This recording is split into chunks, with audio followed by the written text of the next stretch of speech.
Hey everyone and welcome back. Now in today's video we'll be discussing about the multiple data center approach in Consul.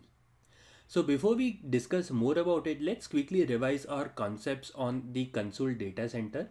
So a data center is a networking environment that is private, low latency and high bandwidth. And also one important part to remember is that this excludes communication that would typically traverse over the public internet. So for example, if you have worked with AWS, then if you are having a set of Consul servers and a set of Consul clients within a single region, let's say a region of Mumbai, then that can be considered as a Consul data center. Now in Consul, it is also possible for us to implement a multi-data center approach. So a large scale organization can have their infrastructure across multiple cloud platforms as well as on-premise. So in one of the organizations that I had been working with, they had their infrastructure on AWS, they had their infrastructure on Azure, they had their infrastructure on GCP and even on-premise across multiple countries. So in such cases, you can implement a multiple data center approach. So this can be better explained with this diagram. So you have a data center 1 where you have a set of server and a set of client, and you have a data center 2 where you again have a set of servers and maybe a set of clients. Now within the data center, since it is a LAN, the overall latency will be very minimal. So this is a low latency environment.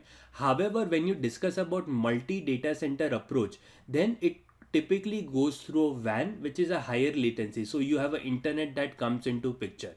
So if you go ahead and join multiple data center, what would happen is the client from data center 1 will be able to query the resources that are part of the data center 2 and so on.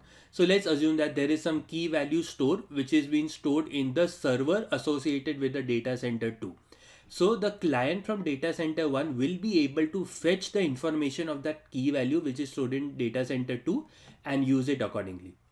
Now also one more important part to remember is that within the data center you are making use of LAN gossip. However, when you discuss about the cross data center, it basically makes use of WAN gossip. So let's do one thing. Let's quickly jump into practical and look into how this approach can be implemented.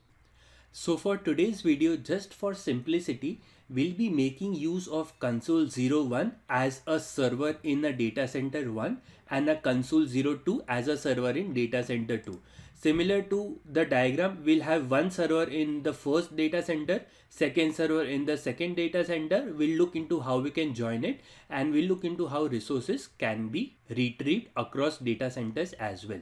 So currently I'm connected to the Consul 01 instance and the Consul 02 instance.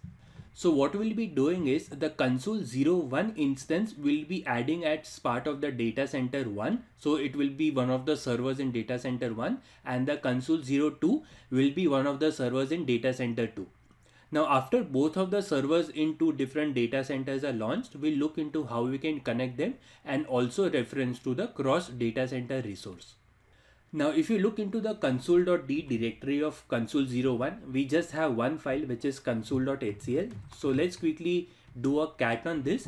So this is a server specific configuration that we already know by now. The additional thing that is added here is the data center, and the name here is India. Now in a similar way for Consul 02 as well, if you do a ls, we just have a one file in consul.d directory.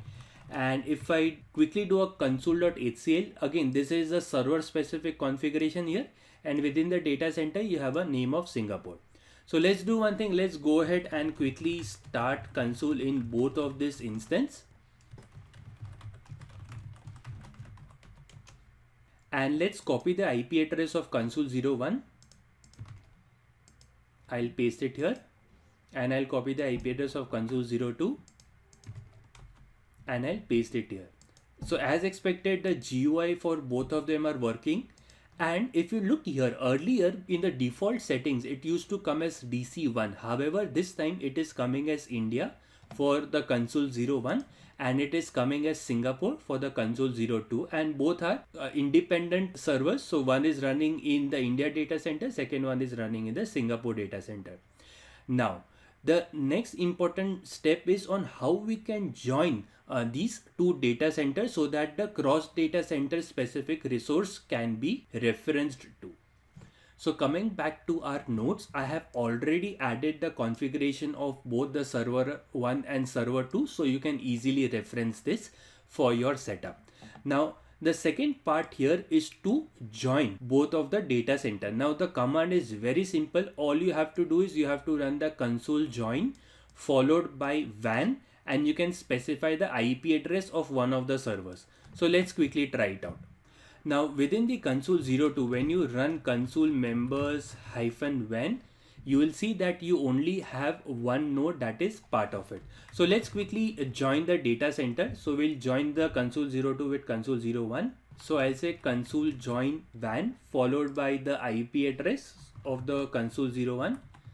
So let's say ifconfig eth0, I'll copy the IP and I'll paste it.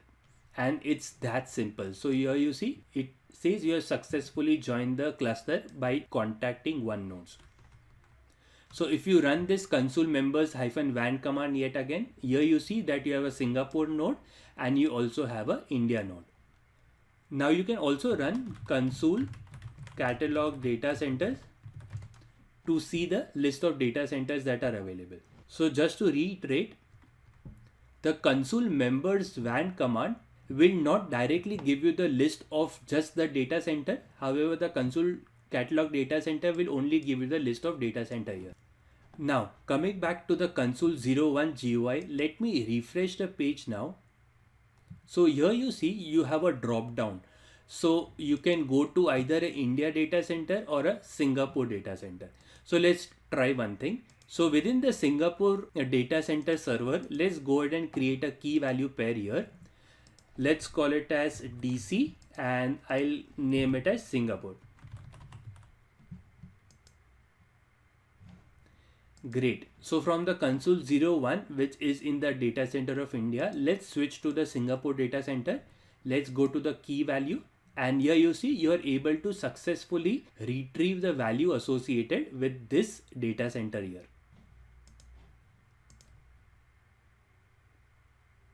And even for Singapore, you can switch to India and you can reference to the value from the India data center from console 02 here.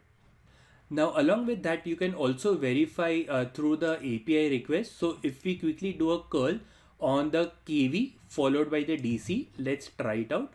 So from the console 01, let's go ahead and run this command, and you are not seeing any detail primarily because there is no key value related data in the present data center from which we are making this curl request, which is India.